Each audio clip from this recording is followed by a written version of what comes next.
I'm Clint Culberson with LordsOfConsciousness.com, and I am here today at Contact in the Desert 2017 at Joshua Tree, and I'm joined by a veteran of media, someone that we look up to a lot, Jimmy Church with Fade to Black. Jimmy, how are you, my man? Clint, thank you, the Lord's audience. Let's do this. What a great event it has been to be here with literally thousands of people that are so focused for knowledge, and we're here every year, and I can say this, last year I didn't think there was any way this event could be topped, but this year not only the events are great and all of that, but there's a shift. I feel everybody here has a smile on their face. In the past, at conferences like this, where we're used to disinformation and pressure and ridicule and tinfoil hat crowd, and we're always, fighting for respect. And this year, we feel a lot of relief because of some of the things that have happened. One of them, and we'll move on really quickly, but 2016 was a tripped out year for everybody with the fake news and the pressure of this crazy presidential campaign and talks of disclosure and different events that had happened that shifted consciousness around the world so many times dramatically. But the conspiracy of everything kind of approach that we have always talked about was confirmed when everybody found out that you can't trust the mainstream media and you can't trust what you read, and fake news and fake sites and real sites with fake news and fake news sites with real news on it, and we couldn't trust what we were watching on TV anymore, and this became a reality. Yeah. So for us, we were like, ha! Yep. All right, we've been screaming about this. Now it turns out that the rest of the world realizes that we were right. Yep. So I think we feel a sort of a source of vindication. Absolutely. And that we can walk around now going, you know what? We're not crazy. We're not. They've been telling us that we've been imagining this, and there was always that danger of slipping into some crazy schizophrenic mindset that maybe we were wrong. But no, it turns out we were right. They were wrong. When you have 7.5 billion people on this planet, and probably half of the planet found out that we were being pummeled with fake information from the man. The man was tweeting and posting and broadcasting fake news, and they got busted. And it says to the rest of the world that, you know what? We're not as crazy as they thought we were. And I think we feel that relief in the pressure, and this has just been a really happy, fun event. I don't want it to end. We're 3 days in, and here we are. Yeah, you hate to say that we're celebrating kind of this, the exposure of the corruption that's going on in the world, but it definitely is vindication to so many of these authors that are here who've been writing about this, who've been put on the fringe as lunatics or just, wacky truther types. And then, like you said, real life events that have been broadcast in mainstream media themselves are showing us, you can see it now. You can see that the events that are taking place, that who's on whose teams, which is always difficult to find out. I mean, who can even tell? It's still so gray. But the idea that media is compromised, which is one of the big foundations to the shadow government, is that, and to watch it crumble is now there's this opportunity.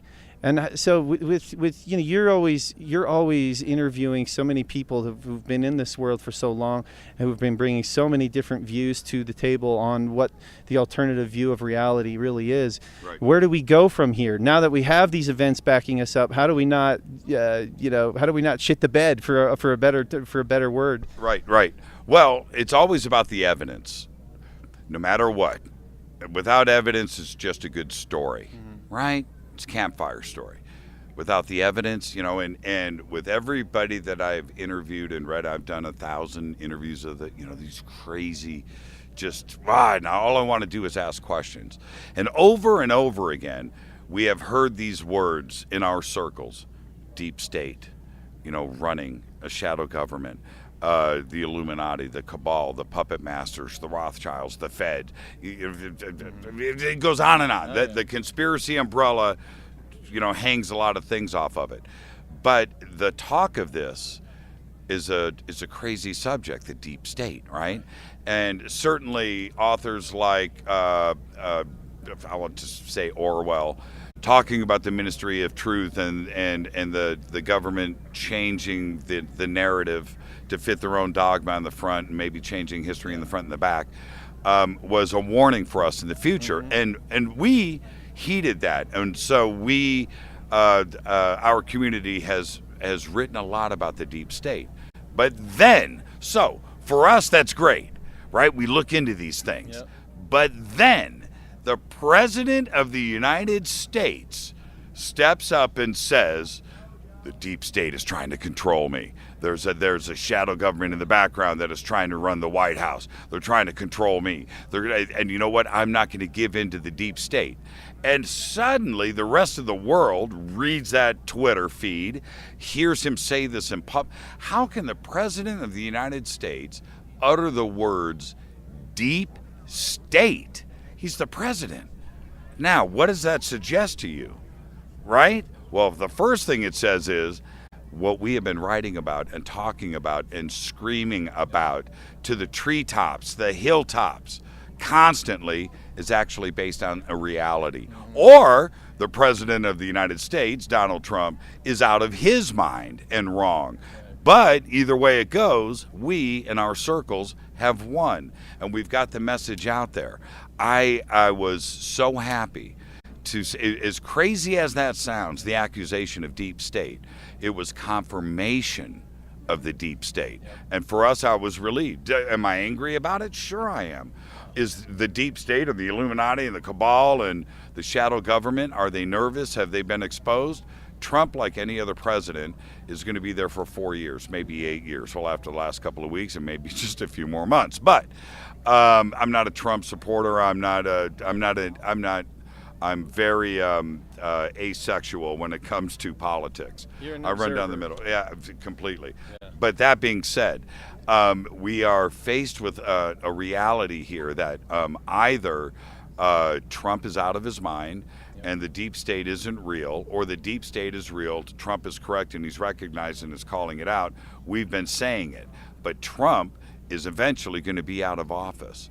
The deep state continues. It was there before, it's going to be there after. We have to remember, a career military guy is there before and after. They have an agenda. A career CIA, NSA, banker, corporate head, CEO, those careers continue. The presidency just lasts for these little short bursts. So their agenda, whatever it is going to be there when he leaves the White House, whenever that is. And that goes for any president. I have said many times, I'm not kidding, and Trump got the phone call. Everybody that gets elected and they go into the White House, they swear on the Bible, do the thing, and they march down, and they get to the White House. They go in and they sit down and they straighten out the desk and the pen holder and the blotter, and they set everything down, and the phone rings. Yep. Right? You pick it up, President Trump, whoever, yep. Right? Okay, this is how it's going to go. That's the phone call. And you see it time after time. You see the president walk into the Oval Office for the first time, into the White House, smiling, smiles, comes out. Yeah, looking different. They get their visit from Henry Kissinger, and there you go. Trilateral commit, whatever. But that's really the truth. And to have, it's the truth. You can see this change in persona. But it's not going to change. And for Trump to suggest that he recognizes the deep state and they are trying to push him around, I think the conversation can also can sort of stop at that point, and now we can move on to the next thing that we need to present to the world. But it was astounding for me to hear him and see him do that. Realistically, if you could have your wish, again, realistically, when we sit down here again next year, 2018, Contact in the Desert, where do you hope to see some movement in this big exopolitics political scale that we're all watching? And in many ways we don't have control over it. It's kind of unfolding as it's unfolding. But Right. what would be a best case scenario for the next 12 months that you could see? This is what I think. My opinion doesn't matter, first off. Right. But so I'm not going to give you my opinion. This is what I think is going to happen. After interviewing and collecting data, and I get so much information also from other people that send me stuff. As I have collected this, and I'm looking at the evidence, and I'm just trying to collectively put this together, I'll tell you what I think is going to happen is this, and I want to back up and do it backwards. I can tell you what's not going to happen. There's not going to be anybody disclosing anything, as nothing's going to come out of Washington, D.C. There's not going to be any alien contact. There's not going to be something opening up in the skies, because that happens daily, and that's just not going to happen. I'll tell you how it is going to happen. It's going to be it's going to be a data dump through WikiLeaks. It's going to be a hack. It's going to be somebody coming out with a stack of compartmentalized documents. It's not going to be the whole big picture, but it's going to be a chunk, because things are in different slots, right? It's not an all one big collective. But there will be a data dump that is not in control of the man. That is how it's going to be. The other way, the man is in control, right? He controls the dialogue and how it's going to be handled. And the reason why that's not going to happen, I'm just going to say this, and I'm very vocal. It's not going to be that we're going to be angry that there's ET here and there's going to be a breakdown of religions and economics and and we're going to implode. No, we're going to be angry because of the lie. It's the lie. That's why they're going to try to get out in front of this and handle it. But we're going to say, how long have you known? How long have we been lied to? We don't care about ET. We knew that was real. The point is, you've been lying to us. And what else are you sitting on? What else? Are you saying that I've been spending $500 a month on electricity, $500 a month on gasoline, I'm polluting the planet, I'm doing all of this, and you are in the possession of free technology that could take care of the homeless and poor people all around this planet that are starving? And are you saying that how long have we been lied? That is an issue. That is a big issue. And that's why they just simply can't come out and do it. So, accident, something where they cannot control it. WikiLeaks, okay, I can't say anything further on that. Let's just say this. Let's just say this. There are some interested parties out there that really dig ufology and the disclosure movement and are into sticking it to the man. And when the trigger needs to get pulled, they are ready to go, and I'm just saying it will be a data dump. I'm excited to hear, because I think that it's a slow leak. Some people say, why don't they just give it to us all at once? They can't. Humans we're not even capable of processing it. I mean, we have to take it in bite size.